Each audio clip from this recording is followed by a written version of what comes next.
Spinny, spin, spin, spin, spin, spin. Hey, how you doing? How are you? Going to talk about a bit of technical unemployment. We are seeing it based on today's news, and here in New Zealand, where New Zealand Post have just shown on the news that they are. I repeat myself as I always do. I'm going to showing their new machine-based postal service, where you take in your parcel, put it on a weight thing, automatically get, say where you want it to go, stamp, put it down the slot, and then away it goes. Instead of lining up, which takes forever, it's getting processed a lot faster. Because of this, there are going to be a lot of people that do not have jobs, and a lot of people are going to be losing jobs. Yeah. So, this is not something that's going to stop. This is just one aspect. It's a corporation. It's a business model, and the idea of a business is to make profit, and because they are making profit, they want to lower costs as much as they can. Now, the first time I come across this, personally come across this, it always been something in the back of the mind. It was like, yeah, machines, good, they help things. But I was up in Hamilton, and I had a mate who was working in the Fonterra plants, and he took me around the place there.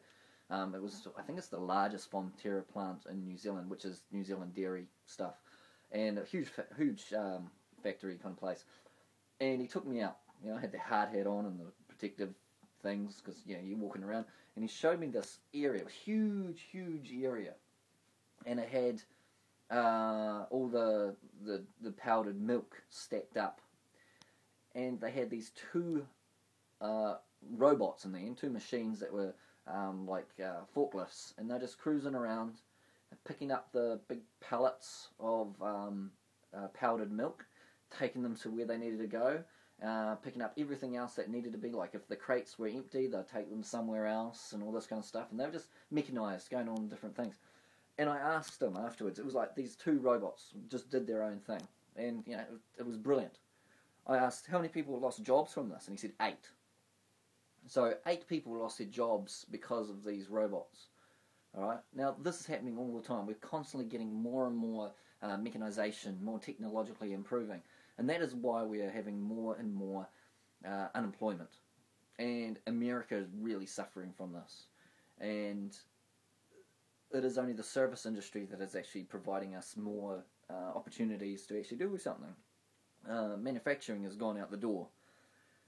And so we're always looking for new things to actually service. So in the end, we're just servicing each other and servicing each other. And the thing is, this year, the post office, they were services industry. They were serving something. That there is now going out the door also there. So it's harder for anyone to get a job. We're going to have all these people without jobs. Yet the inflation is going up. So we're not going to have people that can actually afford things. So you end up working more, and then you don't have a life. It's just constantly stacks on top of itself, and the system is falling apart because of that. We all just go, oh, it's life, it's just how it is, but it doesn't need to be that way. Within a resource-based economy, we can actually live a different way. Change our value system so that we understand that working to live isn't necessarily the way to go. We live, and living to work is even worse, and there's a lot of people that do that. So, people, if you just need to open your eyes towards what is actually really happening and what is possible. It's the possibilities. It's the change in our social structures, the change in social design that we need to actually question. We're always updating other areas, but let's think about our actual social interactions. Let's think about those ones. Remember Building 7. Catch you later. Spin, spin, spin, spin, spin, spin, spin.